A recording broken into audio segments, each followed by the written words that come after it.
Hi everyone, welcome back to my YouTube channel. I hope कि आप सब बहुत अच्छे होंगे। लास्ट पार्ट में हमने देखा था कि विंग और वांगजी की मुलाकात लिफ्ट में हुई थी। वांगजी अपने कैबिन में बैठा हुआ था और अभी भी उसके दिमाग में विंग का चेहरा आ रहा था। विंग का स्माइली फेस उसके आंखों के सामने से जा ही नहीं रहा था। वो कुछ भी काम कर रहा था तो सिर्फ विंग के बारे में सोच रहा था। वो बहुत ही ज़्यादा इरिटेट हो गया था। अब उसका काम में मन नहीं लग रहा है, इसलिए वो उठकर विंडो के पास चला गया। वो बाहर देखकर सोच रहा था, आखिर मैं उस लड़की के बारे में इतना क्यों सोच रहा हूँ। उस जैसे न जाने कितने लोगों से मैं मिला हूँ, हर किसी के बारे में तो मैं ऐसे नहीं सोचता हूँ। फिर उसका दिमाग खुद से ही कहने लगा, नहीं, वो बाकी लोगों की तरह नहीं है। बाकी लोग तुम्हें देखकर इस तरीके से स्माइल नहीं करते हैं। बाकी लोग तुमसे इतना फ्रेंडली वे में बात नहीं करते हैं। बाकी लोगों के आंखों में वैसी शाइन नहीं होती है जैसी उसकी आंखों में थी। वांगजी ने शाई किया। तभी कैबिन के दरवाजे पर नॉक हुआ तो वांगजी ने उसे अंदर आने को कहा। दरवाजे पर सॉन्गलैन था। वो अंदर आकर कहता है, बॉस। वांगजी ने उसे देखा। वो कहता है, ओह सॉन्गलैन, तुम आ गई। क्या लेनी का काम हो गया? इस पर सॉन्गलैन कहता है, यस बॉस, हो गया है। वांगजी ने उसे देखकर कहा, तो आगे का शेड्यूल क्या है? इसके बाद वो दोनों अपना काम करने लगे। दूसरी तरफ आर्ट क्लब में सब लोग अपने अपने काम में लगे हुए थे, लेकिन लैनी की नज़र सिर्फ विंग पर थी। वैसे भी वो इसी काम के लिए यहाँ पर आई है। बाकी बच्चे उससे बात नहीं कर रहे थे क्योंकि ज़्यादातर लोग उसे पसंद नहीं करते हैं। ऐसा नहीं है कि वो अच्छी लड़की नहीं है, लेकिन क्या करें, ये जितने भी रिच फैमिली से आने वाले लोग होते हैं, ये दूसरों लोगों को अपने सामने कुछ नहीं समझते हैं। और लैनी भी उन्हीं बिगड़े हुए लोगों में से एक है जिसे लगता है कि वो अपने पैसे से कुछ भी कर सकती है। शिया लैनी को देख रही थी। वो अपने दोस्त एजेंट से कहती है, ये वे सीनियर को इस तरीके से क्यों देख रही है? एजेंट कहता है, तुम उस पर ध्यान मत दो, तुम अपना काम करो। वैसे भी मैंने तो सोचा ही था कि ये ज़रूर अपना फैमिली कनेक्शन का यूज़ करेगी, और देखो उसने वही किया। तभी लैनी ने शिया की तरफ देखा जो उसे ही देख रही थी। लैनी उसे घूरने लगी तो शिया नर्वस हो गई और उसने उसे अपनी नज़रें चुराई। अभी भी वो लैनी से डरती है क्योंकि उसने उसकी बात जो नहीं मानी है। कभी भी लैनी उसके साथ कुछ भी कर सकती है। तभी विंग ने कहा, तुम सब लोग अपना अपना काम करो, मैं और शिनचैन अपनी क्लास के लिए जा रहे हैं। अगर तुम लोगों की क्लास हो तो चले जाना, हम लोग नेक्स्ट डे मिलेंगे। इसके बाद विंग और शिनचैन दोनों अपनी क्लासेस के लिए चले गए। विंग के जाते ही लैनी भी वहाँ से उठकर चली गई। अभी यहाँ पर विंग नहीं है तो उसका यहाँ पर क्या काम है? अभी वो चिंशू के साथ कैंटीन में बैठी हुई थी। चिंशू उससे कहती है, लैनी, क्या तुमने वे सीनियर को प्रपोज करने के बारे में सोचा है? मुझे लगता है तुम्हें जल्दी कर लेनी चाहिए। तुम्हें तो पता ही है कि वो स्टूडेंट्स के बीच में कितना ज़्यादा फेमस है, अपनी ही क्लास में नहीं, जूनियर्स के बीच में भी। कहीं ऐसा ना हो कि तुम उनके पास रहने के बहाने ही ढूंढते रहो और उन्हें कोई और ले जाए। इस पर लैनी ने उसकी तरफ घूर कर देखा। वो कहती है, अपना मुंह बंद रखो। और हाँ, ऐसा कुछ भी नहीं होगा। भले ही वे सीनियर को पसंद करने वाले बहुत होंगे, लेकिन उन्हें प्रपोज सिर्फ मैं ही करूँगी। और वैसे भी मैं कोई भी जल्दबाजी नहीं करना चाहती हूँ। मैं नहीं चाहती हूँ कि किसी भी तरीके से कोई भी गड़बड़ हो, इसलिए मैं सब कुछ धीरे धीरे कर रही हूँ। चिंसू ने उसकी तरफ देखकर कहा, ये ना हो कि तुम सब कुछ धीरे धीरे करने लगो और कोई और आए और उन्हें प्रपोज करके चला जाए। सोच लो, वे सीनियर बहुत ज़्यादा फेमस हैं। लैनी ने टेढ़ी नज़र से उसकी तरफ देखा। बात तो वो सही कह रही है, लेकिन लैनी को कोई भी दिक्कत नहीं है क्योंकि उसे खुद पर पूरा भरोसा है। और अगर गलती से विंग ने उसका प्रपोजल एक्सेप्ट करने से मना कर भी दिया, तब भी उसके पास बहुत से रास्ते हैं उसे अपना बनाने का। विंग अपने दोस्तों के साथ क्लास में था। लेन शिचन उनकी क्लास ले रहा था। जब भी लेन शिचन उनकी क्लास लेता है, वेसांग को एक मौका मिल जाता है जियांग चंग की टांग खींचने का। उनके पास सिर्फ एक यही मौका होता है जब वो अपने ग्रम्फी फ्रेंड का चेहरा सॉफ्ट होते हुए देखते हैं। पहले पहले तो उन लोगों को लगा था कि जियांग चेंग सिर्फ लेन शिचन को एडमायर करता है क्योंकि वो बहुत ही अच्छे टीचर हैं, लेकिन अब वो लोग धीरे धीरे श्योर हो रहे हैं कि बात कुछ और है। विंग और शिंगचेन दोनों ध्यान से लेक्चर सुन रहे थे। जियांग चेंग तो बस लेन शिचन को देख रहा था और हुएसांग और विनिंग दोनों जियांग चेंग को देख रहे थे। विनिंग को तो अपना काम करना है, लेकिन हुएसांग उसे करने देगा तब वो करेगा ना। वो दोनों ही खुसर फुसर किए जा रहे थे। तभी लन शिजन की नज़र उन पर गई। वो कहता है, वह सांग, क्या तुम्हें कुछ समझ में नहीं आया? अगर कोई डाउट है तो मुझसे पूछो। वह सांग खड़ा हो गया था। वो कहता है, नहीं सर, कोई भी डाउट नहीं है। इस पर शिजन कहता है, तो फिर तुम अपने दोस्तों से क्या कह रहे हो? इस पर वह सांग ने जियांग जंग की तरफ देखा। जंगशा उसे ही देख रहा था। वह सांग शिजन को देखकर कहता है, कुछ खास नहीं सर, वो बस जियांग जंग कह रहा था कि आज आप बहुत हैंडसम लग रहे हैं। ये सुनकर जियांग जंग का मुंह खुला का खुला रह गया था। सारी क्लास उसका ये जवाब सुनकर ज़ोर ज़ोर से हंसने लग गई थी। विंग और शिंगचैन ने भी जियांग जंग की तरफ देखा। जियांग जंग तो बहुत ही ज़्यादा पैनिक हो गया था। वो उठकर कहता है, नहीं, मैंने ऐसा कुछ भी नहीं कहा। वह सांग, तुम्हारा दिमाग खराब हो गया क्या? शिजन ने अपना गला साफ किया। वह सांग कहता है, नहीं सर, मैं सच कह रहा हूँ, जियांग जंग कह रहा था। जियांग जंग को इस समय वह सांग पर बहुत ही ज़्यादा गुस्सा आ रहा था। अगर वो क्लास में नहीं होता तो वो ज़रूर इसका सर फोड़ देता। वह सांग और वेनिंग तो दोनों ही अपना मुंह बंद करके हंस रहे थे। जियांग जंग शिजन को देख रहा था। शिजन ने ऑकवर्डली स्माइल किया। वो कहता है, अगर मिस्टर जियांग को लगता है कि आज मैं ज़्यादा हैंडसम लग रहा हूँ तो thank you so much. Classroom के सारे बच्चे जियांग जंग को देख रहे थे। ये सिचुएशन उसके लिए बहुत ही ज़्यादा एम्बैरेसिंग है, इसलिए उसने जल्दी से अपनी बुक्स उठाई और वो क्लासरूम से बाहर भाग गया। शिजन उसे रोक रहा था, लेकिन जियांग जंग ने एक भी बार पीछे मुड़ के नहीं देखा। इस बात पर वेसांग और वेनिंग ज़ोर ज़ोर से हंसने लग गए थे। शिजन भी बहुत ही ज़्यादा ऑकवर्ड फील कर रहा था।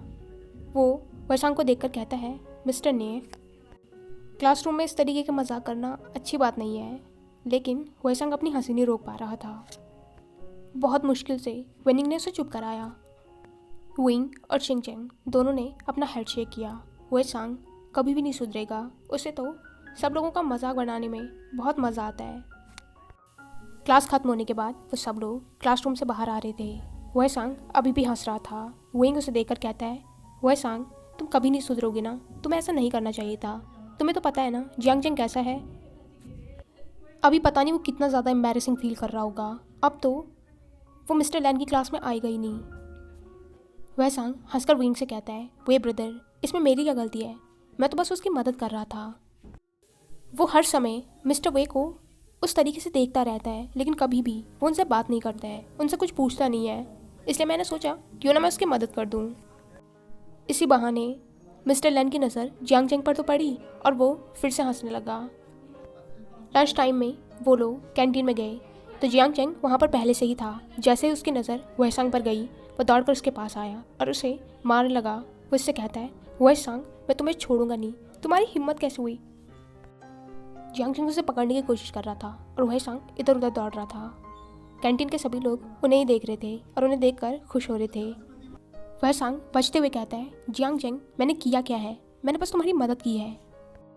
जियांग जंग ने उसे पकड़ लिया था। उसने उसे टाइटली पकड़ा। वो कहता है, मैं तुम्हें छोड़ूंगा नहीं। तुम्हें पता भी है वो सब कुछ कितना एम्बैरेसिंग था। और गॉड, अब मैं उनसे नज़रें कैसे मिलाऊंगा? मैं तुम्हें छोड़ूंगा नहीं। तभी वेसांग फिर से कहता है, जियांग जंग, सोच लो, तुम मुझसे यहाँ पर लड़ क्यों रहे हो? तुम्हें पता है मिस्टर लैन ने तुम्हें अपने कैबिन में बुलाया है, अब जल्दी जाओ। तुम्हें उनकी क्लास से उठकर इस तरीके से बाहर नहीं आना चाहिए था। अब जाओ वरना तुम डांट खाओगे। जियांग जंग ने उसे छोड़ दिया। वो कहता है, मुझे तुम पर भरोसा नहीं है, उन्होंने मुझे नहीं बुलाया, तुम झूठ बोल रहे हो। इस पर वेसांग अपने कपड़े ठीक करके कहते हैं, तुम्हें जाना है तो जाओ, नहीं जाना है तो मत जाओ। वैसे भी मैं झूठ नहीं बोल रहा हूँ, अगर तुम चाहो तो इनसे पूछ लो। उसने विंग, शिंगचैन और वेनिंग की तरफ इशारा किया। वो तीनों के तीनों बिल्कुल शॉक हो गए थे। जियांग जंग कहता है, क्या सर ने मुझे सच में बुलाया है? उन तीनों ने कुछ भी नहीं कहा तो पीछे से वेसांग इशारा करके कहता है कि वो उससे हाँ कहें। उन तीनों को कुछ भी समझ नहीं आ रहा था, लेकिन फिर भी जब वेसांग ने कहा तो वेनिंग ने उसकी बात सुन ली। वो कहता है, हाँ, सच में कहा है। जियांग जंग कहता है, विंग, क्या सर ने सच में मुझे बुलाया है? इससे पहले कि विंग कुछ कहता, वेसांग ने जियांग जंग को खींच लिया। वो कहता है, मैं कह तो रहा हूँ कि तुम्हें मुझ पर भरोसा नहीं है। जियांग जंग, मैंने तो सिर्फ तुम्हारी मदद की थी। मैं बस इतना चाहता था कि मिस्टर लैन तुम्हें नोटिस करे, और देखो उन्होंने कर लिया। अब वो तुम्हें अपने कैबिन में बुला रहे हैं। अगर तुम ज़्यादा कुछ नहीं कर सकते हो तो जाकर उनसे बात ही कर लो, और अगर तुम्हें नहीं जाना है तो कोई भी बड़ी बात नहीं है, मत जाओ। जियांग जंग बिल्कुल शांत हो गया था। उसे लैन शिजन से बात तो करनी है। वेसांग ने अपने दोस्तों की तरफ देखकर स्माइल किया। फिर वो कहता है, इतना सोच क्या रहे हो, जा रहे हो तो जल्दी जाओ। जियांग कहता है, ठीक है मैं जाकर आता हूँ, और उसके बाद वो शिजन के कैबिन में चला गया। विंग जल्दी से वेसांग के पास आया। वो कहता है, तुम पागल हो गए हो वेसांग, अब वो वापस आएगा ना तो तुम ही उसे संभालना। वेसांग ने हंसकर विंग का हाथ पकड़ा। वो कहता है, वे ब्रदर ज़्यादा सोचिए मत, मुझे बहुत ज़्यादा भूख लग गई है, चलिए हम खाना खाते हैं, जियांग जेंग वहाँ पर खा लेगा। जियांग जेंग ने जाकर शिजन के दरवाजे पर नॉक किया। शिजन जो कि लंच कर रहा था वो कहता है, आ जाओ। जियांग जेंग ने दरवाज़ा खोला। वो कहता है, सर क्या आपने मुझे बुलाया है? शिजन ने उसे देखकर स्माइल किया। वो कहता है, मिस्टर जियांग, मिस्टर ने आपको यहाँ पर भेजा। इस पर जियांग जेंग कहता है, हाँ उसने कहा कि आपने मुझे बुलाया है, और कहीं उसने झूठ तो नहीं कहा? इस पर शिजन कहता है, नहीं आइए। आपने लंच कर लिया?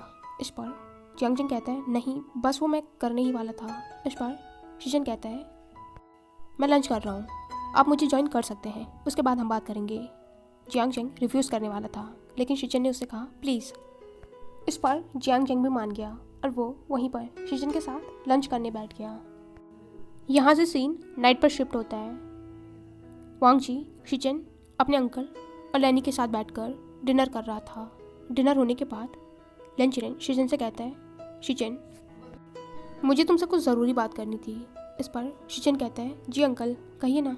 इस पर उसके अंकल कहते हैं, अब तुम्हारी एज हो गई है, क्या तुमने शादी के बारे में कुछ सोचा है? वांग जी और लैनी दोनों ही शिजन को क्यूरियोसिटी के साथ देखने लगे। शिजन थोड़ा अनकंफर्टेबल हो गया था। वो कहता है, अंकल वो इस बारे में तो मैंने कुछ सोचा नहीं, अभी इतनी जल्दी क्या है? चिरन कहता है, इसमें जल्दी की क्या बात है, अब तुम्हारी एज हो गई है, तुम अपने करियर में अच्छा कर रहे हो, तो अब तुम्हें शादी कर लेनी चाहिए। मैं बस इतना जानना चाहता हूँ, क्या कोई है जिसे तुम पसंद करते हो और जिसके साथ तुम शादी करना चाहते हो? शिजन कहता है, अंकल वो। चिरन कहता है, अगर तुम किसी को पसंद करते हो तो तुम मुझे बता सकते हो। मेरे दोस्त मिस्टर कांग चाहते हैं कि उनकी बेटी की शादी तुमसे हो। तुमसे बिना पूछे मैं उन्हें कोई भी जवाब नहीं देना चाहता था, इसलिए मैंने उनसे कुछ भी नहीं कहा है। शिजन बिल्कुल चुप हो गया था। चिरन कहता है, तुम इस बारे में सोच सकते हो, उनकी बेटी बहुत ही अच्छी लड़की है। फिर चिरन उठकर कहता है, हम इस बारे में किसी और दिन बात करेंगे, तुम मुझे सोचकर बता सकते हो। और फिर वो वहाँ से चला गया। लैनी तो बहुत ज़्यादा क्यूरियस हो रही थी। वो शिजन को देखकर कहती है, गगा मुझे लगता है बाबा बिल्कुल ठीक कह रहे हैं, अब आपको शादी कर लेनी चाहिए, मुझे एक शाओजी चाहिए। वो वांग जी को देखकर कहती है, जान गगा आपको क्या लगता है, गगा को शादी कर लेनी चाहिए है ना? वांग जी ने अपने भाई की तरफ देखा लेकिन कुछ कहा नहीं। तो लैनी कहती है, गगा कुछ कहिए तो। वो शिजन को देखकर कहती है, गगा सच बताइए, क्या कोई है जिसे आप पसंद करते हैं? कोई है ना? आपने बाबा को नहीं बताया, लेकिन आप हम दोनों को बता सकते हैं, हम आपकी मदद करेंगे। शिजन ने उसका गाल खींचा तो लैनी दर्द में चिल्लाकर कहती है, गगा। शिजन कहता है, तुम्हें नहीं लगता है कि तुम्हारी ज़ुबान बहुत ज़्यादा चल रही है? इस पर लैनी कहती है, अरे आप मेरा गाल क्यों खींच रहे हैं, मैं तो बस आपको पूछ रही हूँ, अगर कोई है तो मैं आपकी मदद कर सकती हूँ, मैं बाबा से इसके बारे में बात करूँगी, सोच लीजिए। इस बात पर शिजन ने स्माइल की। वो कहता है, सच कहूँ तो ऐसा कोई भी नहीं है जिससे मैं शादी करना चाहता हूँ, मैंने इस बारे में कभी सोचा ही नहीं, मुझे नहीं पता था कि अंकल इस बात को इतनी जल्दी कहेंगे। ये थोड़ा शॉकिंग है। वांग जी शिजन को देखकर कहता है, गगा अगर आपको लगता है कि आप अभी रेडी नहीं है तो आपको जल्दबाजी करने की कोई ज़रूरत नहीं है, अंकल समझ जाएंगे, जब आप रेडी होंगे तब इस बारे में सोचिएगा। लैनी ने उस बात पर मुंह बनाया। वो वांग जी को देखकर कहती है, जान गगा मैं उनसे कह रही हूँ कि मुझे एक शाओजी चाहिए, इसलिए वो जल्दी करें और आप उन्हें रुकने को कह रहे हैं। अगर हुआन गगा जल्दी शादी नहीं करेंगे तो क्या आप जल्दी शादी कर रहे हैं? क्या कोई है जिसे आप पसंद करते हैं? वांग जी चेयर से उठकर कहता है, बहुत रात हो गई है, तुम्हें सो जाना चाहिए, कल तुम्हें कॉलेज भी जाना है। वो शिजन को देखकर कहता है, गगा आप ही सो जाइए। शिजन ने नोट किया और वांग जी अपने कमरे में चला गया।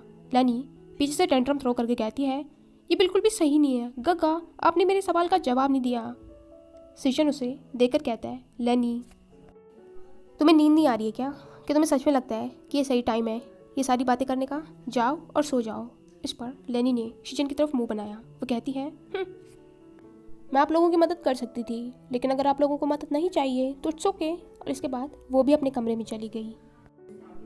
वांग जी अपने बेड पर लेटा हुआ था और वो सोने की कोशिश कर रहा था, लेकिन ये क्या, आज उसे नींद नहीं आ रही है।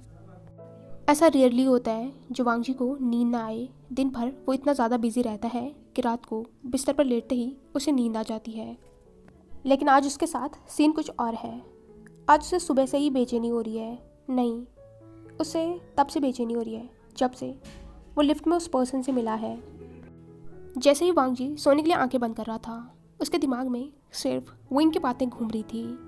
वो कितनी भी कोशिश कर रहा है, लेकिन वो उस लड़के को अपने दिमाग से नहीं उतार पा रहा है। वांग जी ने सोने की बहुत ज़्यादा कोशिश की, लेकिन फिर भी उसे नींद नहीं आई। कंटिन्यूअसली उसके दिमाग में विंग का वो हंसता हुआ चेहरा आ रहा था। ये उसे हो क्या गया है। वो एक ऐसे स्टूपिड जैसी हरकतें कर रहा है, लेकिन अब नींद नहीं आ रही तो नहीं आ रही, इसलिए वो बेड से उठ गया और वो अपनी विंडो के पास चला गया। वो बाहर का नज़ारा देख रहा था। बाहर से बहुत ही ठंडी हवा आ रही थी। वांग जी ने अपनी आंखें बंद कर ली थी। दूसरी तरफ शिचन का भी अपने कमरे में यही हाल था। उसे भी नींद नहीं आ रही है, पता नहीं क्यों। उसके अंकल ने ये टॉपिक अभी स्टार्ट किया। वो अपने बेड में ट्विस्ट और टर्न कर रहा था। फिर वो उठकर बैठ गया। उसने पानी का ग्लास लिया जो खाली था। वो सोच रहा था, ओ गॉड, मुझे नींद क्यों नहीं आ रही है। ये इतनी भी बड़ी बात तो नहीं है। एक न एक दिन तो अंकल को ये कहना ही था। उसके दिमाग में जियांग चेंग आ रहा था। उसे पता है कि जियांग चेंग उसे पसंद करता है। उसने ये चीज़ बहुत बार नोटिस करी है और ये कोई मिसअंडरस्टैंडिंग नहीं है। एज अ टीचर उसे पता है कि बहुत से स्टूडेंट हैं जो उसे एडमायर करते हैं, लेकिन बाकी स्टूडेंट से अलग जियांग चेंग की आंखों में उसे अपने लिए कुछ अलग फीलिंग्स दिखाई देती हैं। शिचन अपने ख्यालों में खोया हुआ था। वो कहता है, लान हुआन, तुम्हारा दिमाग ख़राब हो गया है। वो तुम्हारा स्टूडेंट है और तुम उसके प्रोफेसर हो। इस तरीके की बकवास तुम्हारे दिमाग में आ भी कैसे सकती है। शिचन ने शाय करके उस ग्लास को देखा। उसने टेबल से जग उठाया जो खाली था, इसलिए वो किचन से पानी लेने चला गया। जब वो पानी लेकर वापस आ रहा था तो उसने देखा कि वांग जी के कमरे की लाइट ऑन थी।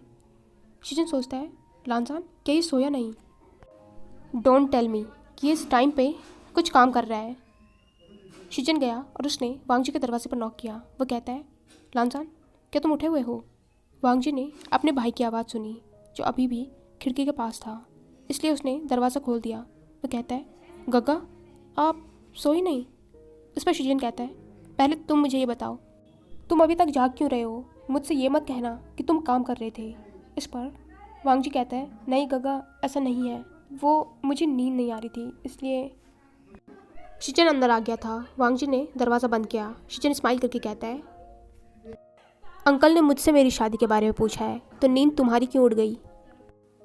इस पर वांग जी कहता है, तो आपकी नींद इसलिए उड़ गई है क्योंकि अंकल ने आपसे शादी के लिए कहा।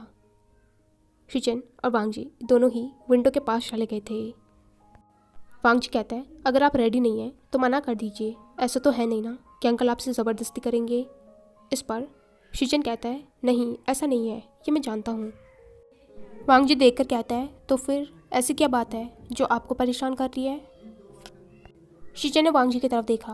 वो सोच रहा था कि क्या उसे अपने भाई को जियांग चेंग के बारे में बताना चाहिए या नहीं। लानजान इस बारे में क्या सोचेगा? कहीं ना कहीं शिचन को भी समझ आ रहा था कि वो जियांग चेंग को पसंद कर रहा है, लेकिन वो खुद को रोके रख रहा था। उसके हिसाब से ये सही जो नहीं है। वांग जी कहते हैं, ब्रदर आप क्या सोच रहे हैं? क्या कोई बात है जो आपको परेशान कर रही है? आप मुझसे कह सकते हैं, शायद मैं आपकी कोई मदद कर दूं। शिचन ने स्माइल करके कहा, तुम मेरी मदद कर सकते हो। इस पर वांग जी कहता है, मैं कुछ भी कर सकता हूँ, आप मुझसे कहिए बस। उसकी ये बात सुनकर शिचन के चेहरे की स्माइल और भी बड़ी हो गई। उसे पता है कि उसका अजान भले ही अपने चेहरे पर इमोशंस न दिखाता हो, लेकिन डीप डाउन वो सबकी फ़िक्र करता है, खासकर अपनी फैमिली की। उसे ये भी मालूम है कि लानजान की ज़िंदगी में भी कोई स्पेशल पर्सन नहीं है, लेकिन फिर भी अगर शिचन उसे अपनी प्रॉब्लम बताएगा तो लानजान कोई ना कोई सॉल्यूशन निकाल ही लेगा। लेकिन फिर शिचन ने सोचा कि वो लानजान को बताएगा क्या। अभी तो वो खुद ही श्योर नहीं है। जब तक वो 100% श्योर नहीं हो जाता कि वो जियांग चंग को पसंद करता है और जियांग चंग भी सच में उसे पसंद करता है। वो सिर्फ एक अट्रैक्शन नहीं है। और जब तक वो ये फिगर आउट नहीं कर लेता कि उसे सच में क्या चाहिए, तब तक लांजान को इस सब के बारे में बताना थोड़ा ऑकवर्ड होगा। वांग जी अपने भाई को ही देख रहा था। वो कहता है, गग्गा, अगर ये बात आप मुझे नहीं बता सकते हैं तो इट्स कम्प्लीटली ओके, मैं समझता हूँ। इस पर शिचन ने उसके कंधे पर हाथ रखा। वो कहता है, मुझे पता है मेरा अजाना बड़ा हो गया है, वो बिना कहे सब कुछ समझ जाता है, लेकिन सच में परेशान होने वाली कोई भी बात नहीं है। अगर कुछ भी होगा तो मैं सबसे पहले तुम्हें ही बताऊंगा। वांग जी ने नोट किया। शिचन कहता है, लेकिन तुम मुझे एक बात बताओ कि तुम्हें नींद क्यों नहीं आ रही है। वांग जी सोच रहा था कि अब इसका वो अपने भाई को क्या जवाब दे। क्या वो उनसे ये कहे कि वो एक लड़के से मिला जिसे वो नहीं जानता है, लेकिन अब वो उसके दिमाग से निकल ही नहीं रहा है। नहीं, ये कितना स्टूपिड रीज़न है। शिचन कहता है, तो कोई है जिसके बारे में तुम सोच रहे हो। अपने भाई की बात सुनकर वांग जी हैरान हो गया था। वो कहता है, मतलब। इस पर शिचन कहता है, तो क्या तुम्हारी सच में कोई गर्लफ्रेंड है? क्या तुमने उससे झगड़ा किया है इसलिए तुम इतने परेशान हो? इस पर वांग जी ने अपने भाई की तरफ डिसबिलीफ में देखा। वो कहता है, गगा, सच में? तो शिचन हंसने लग गया था। वो कहता है, ठीक है, मैं मजाक कर रहा हूँ, अब तुम ज़्यादा सोचो मत। जो भी चीज़ है उसे रहने दो, इतना मत सोचो, सब कुछ ठीक हो जाएगा। जाओ और सो जाओ, कल तुम्हें फिर से काम पर जाना होगा। जब अच्छी नींद लोगे तब तुम्हारा माइंड फ्रेश रहेगा। वांग जी ने नोट किया। इसके बाद शिचन वापस अपने कमरे में चला गया और वांग जी अपने बेड में गया। शायद उसे नींद आ जाए। हाय एवरीवन, आई होप कि आपको ये पार्ट पसंद आया हो। अगर आपको ये पार्ट पसंद आया हो तो इसे लाइक, कमेंट, शेयर और चैनल को पक्का से सब्सक्राइब कीजिए। Thank you.